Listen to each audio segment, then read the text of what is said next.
سرزمین سے کیا اور سرکار غریب نواز نے دعوت کے کام کا آغاز اجمیر مقدس کی سرزمین سے کیا۔ آپ غور فرمائیں، مکے کی زمین بھی چاروں طرف سے پہاڑیوں میں گھری ہوئی ہے، زمین بھی پتھر کی تھی۔ اللہ اکبر، رسول اللہ نے دعوت کا کام شروع کیا، زمین بھی پتھر کی ہے، لوگوں کے دل بھی پتھر ہیں، لوگوں کے ہاتھ میں بھی پتھر ہے، لوگوں کے معبود بھی پتھر کے ہیں۔ پتھر سے کتنا گہرا تعلق ہے۔ حضرت مصطفیٰ کریم نے جب دعوت کا آغاز کیا، لیکن ان کے شہزادے نے اجمیر معلیٰ کی سرزمین پہ دعوت کے کام کا آغاز کیا تو شہر اجمیر، اللہ اکبر، تصویر مکہ نظر آتا ہے۔ چاروں طرف سے مکہ المکرمہ جیسے پہاڑیوں میں گھرا ہے، اجمیر شریف بھی گھرا ہوا تھا، وہاں بھی پہاڑیاں تھی پتھر، یہاں بھی پتھر، اللہ اکبر، وہاں بھی ریگستان، یہاں بھی ریگستان، زمین پتھر کی، پہاڑ پتھر کے، دل پتھر کے، ہاتھوں میں بھی پتھر، معبود بھی پتھر کے۔ نانا نے بھی ان پتھر دل لوگوں کو تراش کر کے رش کے آئینہ بنایا، اور نواسے نے بھی پتھر دلوں کو تراش کر کے رش کے آئینہ بنایا۔ یہ ان کی محنت ہے،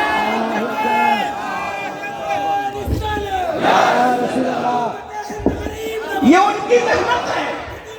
ہم نے اپنے بزرگوں کی کرامتوں کو یاد رکھا، ہم نے اپنے بزرگوں کی محنتوں کو یاد نہیں رکھا۔ نہ ہمیں نبی کی محنت یاد ہے، نہ ہمیں ولیوں کی محنت یاد ہے۔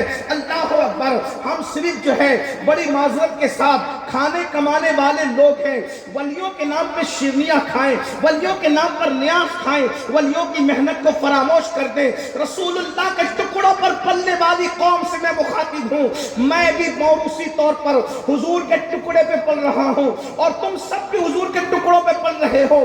ارے اور کس کے ٹکڑوں پہ کون پال سکتا ہے؟ کون دیتا ہے؟ دینے کو منہ چاہیے، دینے والا ہے سچا ہمارا نبی۔ کھاتے ہیں تیرے در کا، پیتے ہیں تیرے در کا، پانی ہے تیرا پانی، دانا ہے تیرا دانا۔ میرے بھائیوں، آپ کو پتا ہے اللہ کے رسول نے یہ دین پھیلانے کے لیے کتنی محنت کی۔ ہمیں شق القمر کا معجزہ تو یاد ہے، حضور نے چاند کے 2 ٹکڑے کیے اور اسلام پھیل گیا۔ چاند کے 2 ٹکڑے کرنا صحیح بات ہے، لیکن چاند کے ٹکڑوں سے اسلام نہیں پھیلا، حضور کی محنتوں سے اسلام پھیلا۔ جنہوں نے چاند کے ٹکڑے کرتے ہوئے دیکھے تھے، یاد رکھنا، جو قوم نبی کی محنتوں کو فراموش کر دے، وہ قوم کبھی عزت کے ساتھ جی نہیں سکتی، وہ قوم کبھی وقار کے ساتھ جی نہیں سکتی۔ اپنے بزرگوں کی محنتوں کا اندازہ کرو۔ اللہ اکبر، پہلے میں اپنے نبی کی محنتوں کا ذکر کروں تاکہ آپ کو اندازہ ہو یہ دین اتنی آسانی سے اپنے گھر تک نہیں پہنچا ہے۔ یہ 5 وقت کی اذان اگر دمو کی سرزمین پر ہو رہی ہے، اللہ اکبر، جب میرے نبی نے فاران کی چوٹی سے نبوت کا اعلان کیا تھا، مجھے نہیں پتا دمو یہاں تھا یا نہیں تھا، لیکن یہ آج جو اذان یہاں تک پہنچی ہے، یہ رسول اللہ کی محنت کا نتیجہ ہے۔ اگر قرآن گھر تک پہنچا ہے، حضور کی محنت کا نتیجہ ہے۔ اب آپ سے پوچھتا ہوں، کیا ہم نے نبی کی محنت کی قدر کی؟ ایک تھوڑا سا میں آپ سے وقت چاہتا ہوں، تھوڑا سا ٹائم آپ کا ذہن میں اپنی طرف میں توجہ کرنے کے لیے مائیں اور بہنوں کی بھی توجہ چاہتا ہوں۔ حضور کی محنت کس ٹائپ کی ہے ذرا سوچئے تو صحیح۔ اللہ اکبر، حضور علیہ الصلوۃ والتسلیم نے پتھر دل لوگوں کے درمیان کیسی محنت کی تھی۔ آپ کو پتا ہے جب اللہ کے رسول علیہ السلام نے جب تک دین کے کام کا آغاز باضابطہ نہیں کیا تھا، دعوت کے کام کا آغاز نہیں کیا تھا، مکے والے سب مل کر آپ کو صادق الوعد الامین کہتے تھے۔ لیکن جانتے ہیں جس وقت رسول اللہ نے فرمایا اللہ ایک ہے، وہ وحدہ لا شریک ہے، معبودان باطل کی پرستش نہ کی جائے بلکہ اللہ کی عبادت کی جائے، تو جانتے ہیں ان کے ہاتھوں میں پتھر تھے اور وہ رسول اللہ پر پتھر برسا رہے تھے۔ آپ کو یہ علم ہے کہ اس دین کو میرے اور تمہارے گھر تک پہنچانے کے لیے رسول اللہ کے گھر میں 3 مہینے تک چولہا نہیں جلا ہے۔ ایک دن میں 3 مرتبہ پیٹ بھر کر کے کھانے والوں اور رسول اللہ کی نافرمانی کر کے ان کے دل پہ لشکر چلانے والے امتیوں، کبھی غور کیا کہ حضور کے گھر میں 3 مہینے؟ ام المومنین سیدہ عائشہ صدیقہ فرماتی ہیں ایک چاند دکھتا ختم ہو جاتا، ہمارے گھر میں چولہا نہیں جلتا تھا۔ दूसरा चांद दिखता वो भी खत्म हो जाता, हमारे घर में चूल्हा नहीं जलता था। तीसरा चांद दिखता और वो भी खत्म हो जाता और हमारे घर में चूल्हा नहीं जलता था। रसूलुल्लाह और उनके घर वाले बकरी का दूध और खजूर पर गुजारा करते थे, और कभी कभी तो दूध भी मैसर नहीं आता था बल्कि पानी और खजूर पर गुजारा करते थे।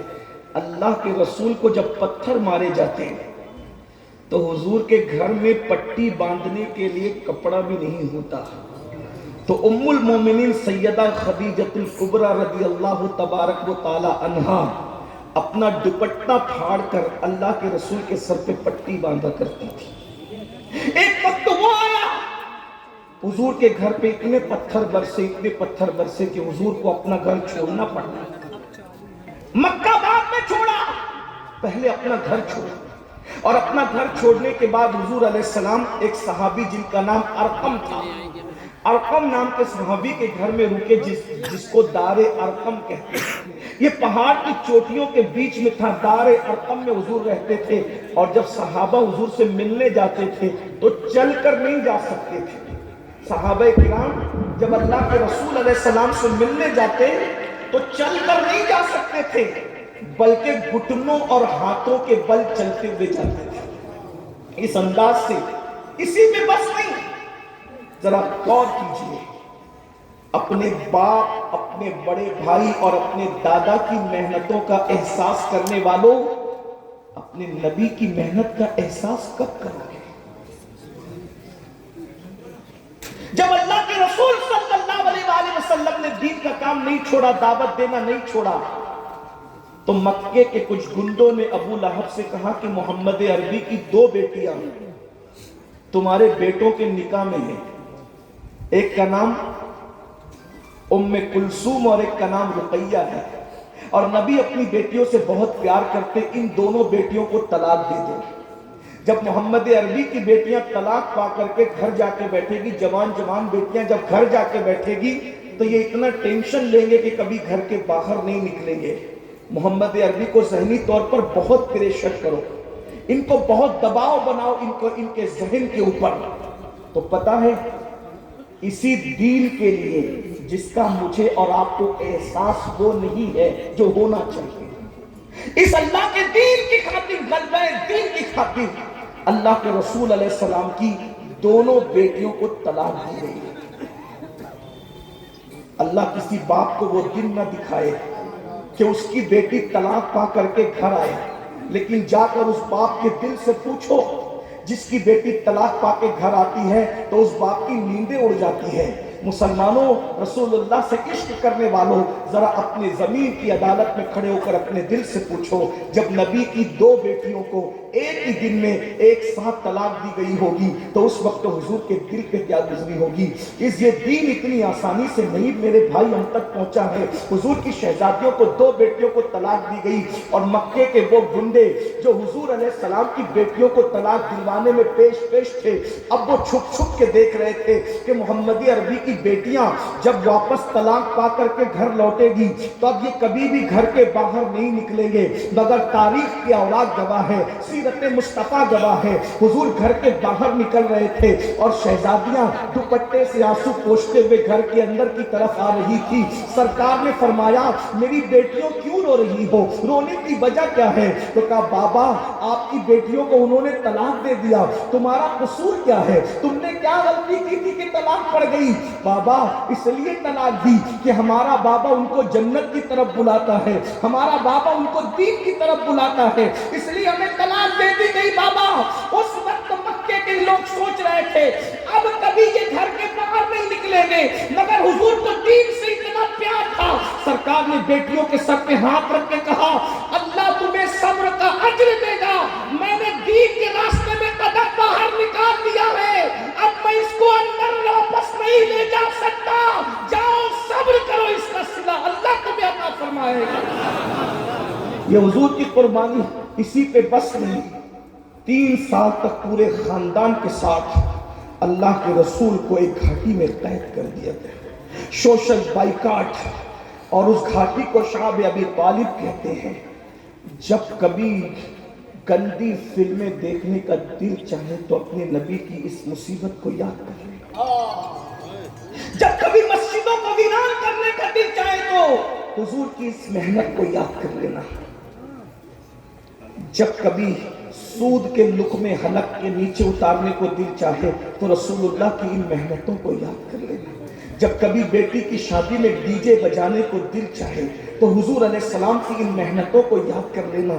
जब कभी चेहरे से दाढ़ी मुड़ाकर गटरों में फेंकने का दिल चाहे फैशन के नाम पर तो मुस्तफ़ा जाने रहमत की इन मेहनतों को याद कर लेना। याद रखना, सिर्फ शरबत और खिचड़े की बुनियाद पे बख्शे नहीं जाओगे। क़यामत के दिन फरिश्ते पकड़ करके पूछेंगे तुमने अपने नबी की मेहनत का क्या हक अदा किया, तुमने इमाम हुसैन की मेहनत का क्या हक अदा किया, तुमने मोइनुद्दीन गरीब नवाज की मेहनत का क्या हक अदा किया, तुमने गौसे पाक का नारा लगाकर गौस पाक की मेहनत का कितना एहसास किया। अगर एहसास करना है तो कर लो। हम शरबत के मुखालिफ नहीं है, पिलाते थे पिलाते रहेंगे। खिचड़े के मुखालिफ नहीं है, न्यास करते थे करते रहेंगे। लेकिन जरा तवज्जो तो कीजिए, हुजूर अलैहिस्सलाम को पूरे खानदान के साथ 3 साल तक के शाब अबी तालिब में